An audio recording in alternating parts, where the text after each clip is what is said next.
Buen día. En esta ocasión vamos a calcular las medidas de tendencia central y de dispersión con ayuda de Excel. Para ello partimos de que ya tenemos una tabla de frecuencia y entonces lo que vamos a hacer es proseguir a calcular los valores que requerimos. Para el caso de la media aritmética, lo que necesitamos es multiplicar la frecuencia por la marca de clase. Y entonces lo primero que vamos a hacer es calcular la marca de clase.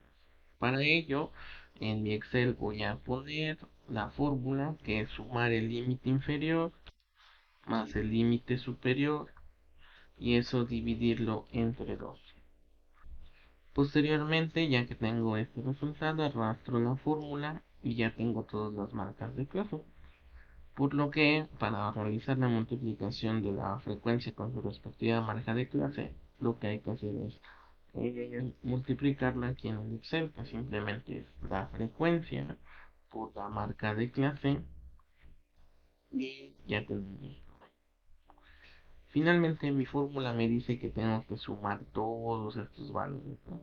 Y entonces lo que voy a hacer es utilizar la función autosuma y me detecta la suma y ya tengo esta suma. Finalmente, también necesitamos saber cuántos datos tengo. La única forma de obtenerlo es sumando estos valores de frecuencia que tengo acá. Entonces voy a sumar las frecuencias y nos dice que los datos que tengo pues son 108. Por lo tanto, nosotros ya con esto podemos calcular la media aritmética, que en este caso sería media va a ser igual a quién, a la suma de las frecuencias de las marcas de clase entre el total de datos. Y con eso ya obtenemos nuestra media, ¿no? Para simplificar el número de decimales, pues aquí le decimos a Excel que nos disminuyan los decimales y ya tenemos suficiente con los decimales. Posteriormente a ello, pues también requerimos la mediana y la moda. Para encontrar la mediana vamos a recordar que requiero el número de datos entre 2, que simplemente sería 608 que tenemos acá sobre 2, ¿no? Y además de ello también requerimos eh, la frecuencia mediana, ¿no? Y para encontrar la frecuencia mediana encontramos el dato mediano. Y entonces recordemos que el dato mediano es simplemente yo sumo el límite inferior más pequeño más el límite superior más grande y eso lo divido entre 2. En este caso me dio 27 y este 27 lo que nos va a ayudar es a encontrar la frecuencia mediana. Y en este caso la frecuencia mediana se encontraría aquí. Debido a que el 27 se encuentra entre el 25 y el 29. Es decir, está en el intervalo entre 25 y 29 o en la clase entre 25 y 29, ¿no? Entonces aquí recordemos que nos dio un 27. Posteriormente a ello, pues ya vamos a tener que mi frecuencia mediana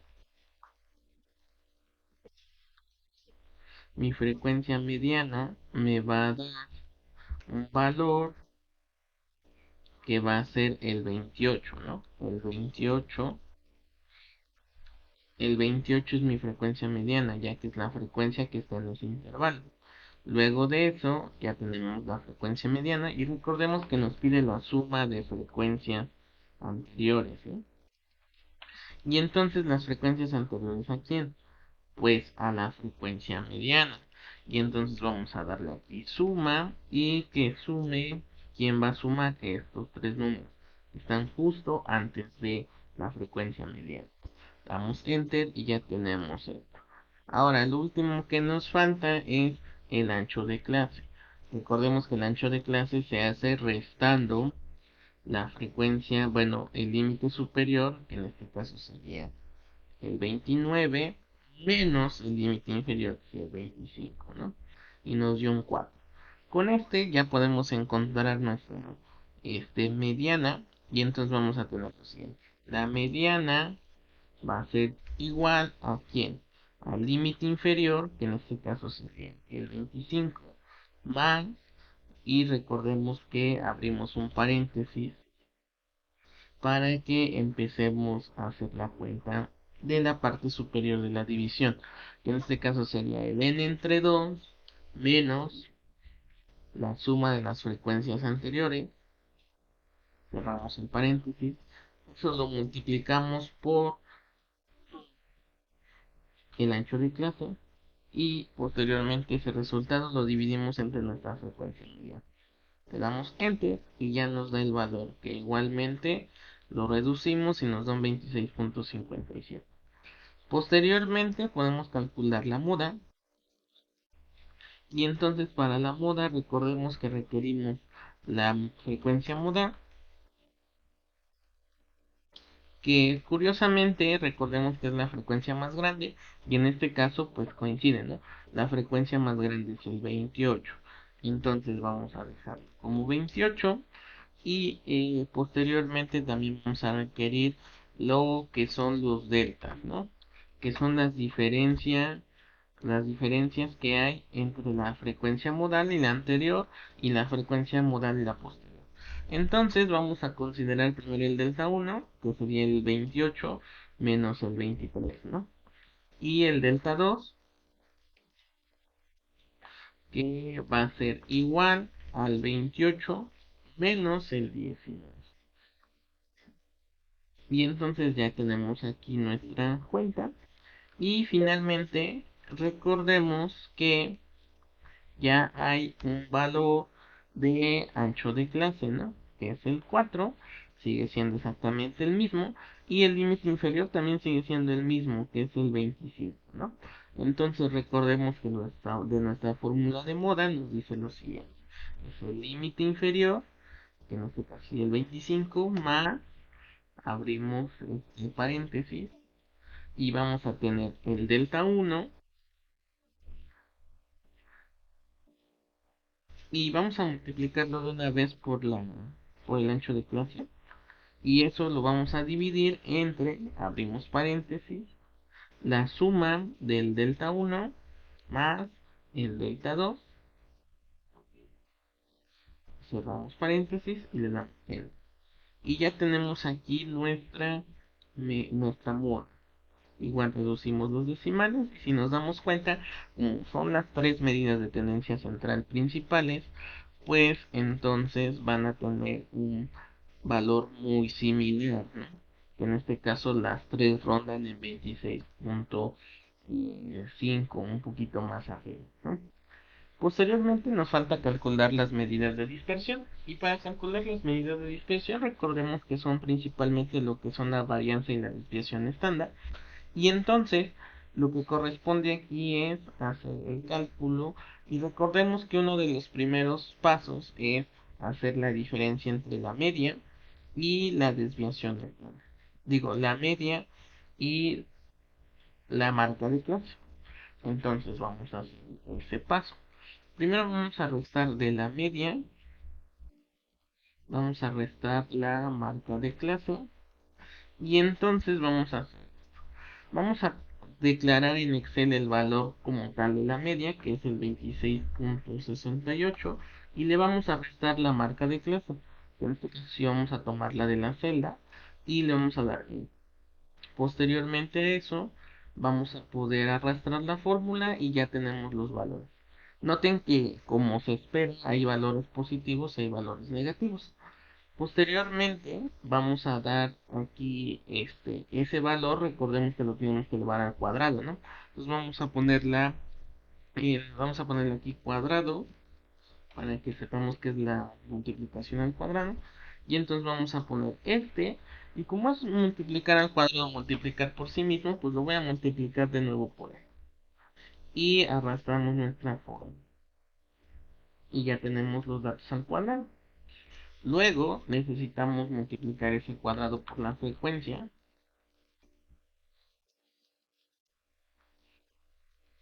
por el cuadrado, y entonces recordemos que tengo que hacer ese valor de cuadrado, lo voy a multiplicar, entonces voy a darle igual cuadrado por la frecuencia. Y aquí tenemos la frecuencia, le damos enter y podemos avanzar nuestra fórmula. Y entonces ya tenemos eso. Recordemos que la varianza se divide en dos. Consideremos que tenemos la varianza muestral y la varianza poblacional. En este caso, si yo voy a calcular la varianza muestral, recordemos que la suma de la frecuencia por la diferencia al cuadrado la tengo que dividir entre n-1. Y si estoy considerando la poblacional, entre t, ¿no?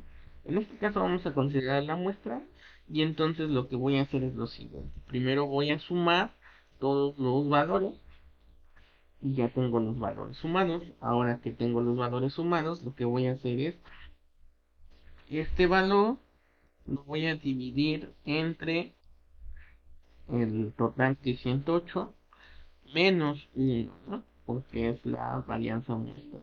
Ya tenemos nuestra varianza. Podemos reducir los decimales y no hay ningún problema.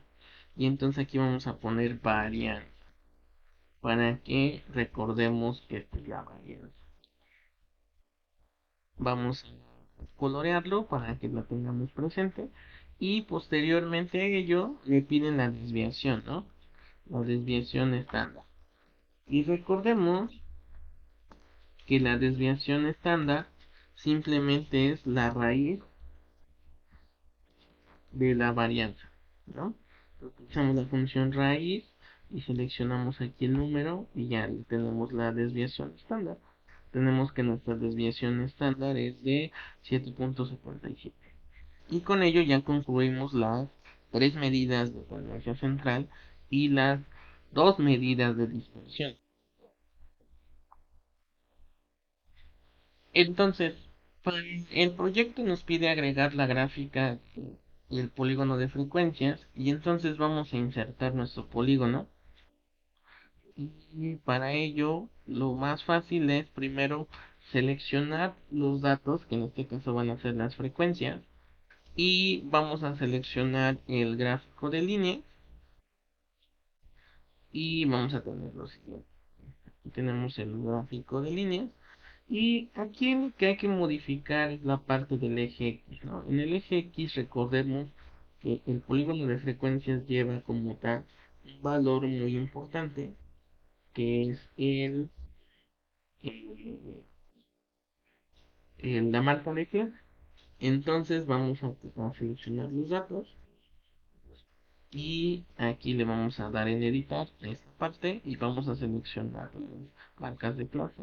Le damos a aceptar, aceptar y ya tenemos lo que es nuestro polígono de frecuencia. Entonces aquí podemos ponerle el polígono de frecuencias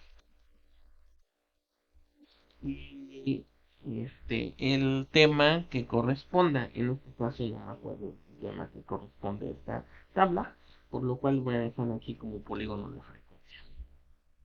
Ahora, para lo que es el histograma, nosotros lo que podemos hacer es simplemente volver a escribir esta tabla. Bueno, esa tabla la voy a dejar exactamente igual y aquí voy a poner intervalo. Y entonces aquí voy a poner de 10 a 14, ¿no? ¿Para qué? Para que Excel pueda crear las etiquetas correctamente. Y ya Excel me hizo lo siguiente, ¿no? Y entonces voy a suprimir lo siguiente. Ya tenemos aquí todas las líneas. Curiosamente Excel en este caso sabía qué es lo que iba a hacer y lo completó. Y entonces aquí lo que voy a hacer es seleccionar las frecuencias de nuevo. Y vamos a crear aquí un gráfico de barras. Y este gráfico de barras me van a decir evidentemente que no es un histograma, es un gráfico de barras, ¿no? Entonces, para que pueda aparecer un histograma, vamos a darle aquí en dar formato en serie de datos y vamos a poner el rango en cero y ya empezamos bien, ¿no? Ya quitamos el polígono, digo, la parte de, ¿cómo se llama? El espacio que hay entre las líneas. Ahora, para poner los intervalos, vamos a seleccionar aquí, cambiar en seleccionar datos y vamos a seleccionar quiénes. Vamos a editar los del eje X y vamos a poner los que pusimos entre corchetes. ¿Para qué? Para que sepamos que estos son los rangos. Y aquí ya tenemos los rangos. Y ya tenemos nuestro histograma.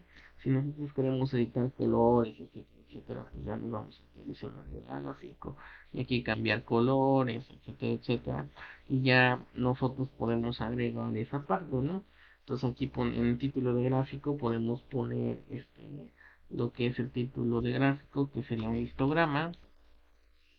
Y además del histograma, pues si quieren pueden agregar elementos al gráfico, como por ejemplo los ejes, o ponerle título al eje, ¿no? Que el eje, por ejemplo, aquí podemos poner las horas trabajadas, ¿no? Por poner un ejemplo, ¿no? Y a lo mejor en el eje Y ponemos la frecuencia, ¿no? Entonces aquí, por ejemplo, podemos agregar título al gráfico, podemos agregar líneas, da valores, tendencias, etc. Nosotros dependerá de qué es lo que queremos poner a nuestro gráfico. Y entonces, por ejemplo, aquí podemos poner el título del eje, podemos poner frecuencia, si distribuyo bien, y ya tenemos los valores. Y entonces ustedes ya pueden modificar aquí por medio de los colores, eh, cómo van a ir las barras, etcétera, etcétera. Y ya tenemos aquí nuestro histograma, nuestro polígono y nuestras 5 medidas que nos solicitan, que serían las 3 de tendencia central principales, media, moda, mediana, la varianza y la desviación estándar como medidas de dispersión. Y bueno, eso es todo por el momento. Gracias por su atención.